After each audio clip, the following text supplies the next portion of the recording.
नमस्कार दोस्तों। हमारी आज की कहानी है कीमत। भाभी, चादर कितनी खूबसूरत है। एक दिन के लिए घर आई ननद से बिछाई गई नई चादर की प्रशंसा सुनकर मीतू फूली न समाई। पता है, मैंने भी बिल्कुल ऐसी चादर परसों खरीदी। सुनकर खुशी के गुब्बारे की हवा निकलने लगी। मैंने तो 700 में खरीदी, आपने कितने में ली? ये सुन तो दिल बैठ ही गया। 700? उसने तो पूरे 1200 में खरीदी। हाय राम, दुकानदार ने तो उसे ठग लिया। कैसी मासूमियत दिखा रहा था। 1500 से शुरू, कितनी देर के मोल भाव के बाद 1200 में सौदा हो गया था।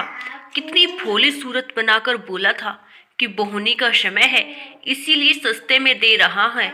मिन्नत भी कर रहा था कि वो किसी को न बताए कि उसने 1200 में चादर ले ली है।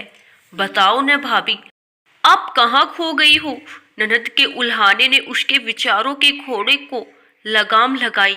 क्या बताऊं, सच बोली तो ननद भी जान जाएगी कि दुकानदार ने उसे कितना बुद्धू बनाया। यही सोच मीतू बोली, मैंने भी 700 में ही खरीदी। बस चादर के साथ दुकानदार ने एक तौलिया भी मुफ्त दिया। अब बेचारी ननद भी खो गई अपने विचारों में, अपने वाले दुकानदार को मन ही मन कोसने में। पर वो छोटी ठहरी तो अपने विचार अपने तक ही नहीं रख पाई। अपने बूझे चेहरे और उदास आवाज में बोल ही पड़ी, हाय भाभी, मुझे कितना बुद्धू बनाया ने उस दुकानदार ने। आपने डबल बेड की चादर जितने में एक तौलिए के साथ ले ली, उतने में उसने मुझे सिर्फ सिंगल बेड की चादर थमा दी। अब मीतू को अफसोस हो रहा था। पहले ही सिंगल और डबल का अंतर पता होता तो बेकार उन दोनों का मूड ऐसे खराब नहीं होता।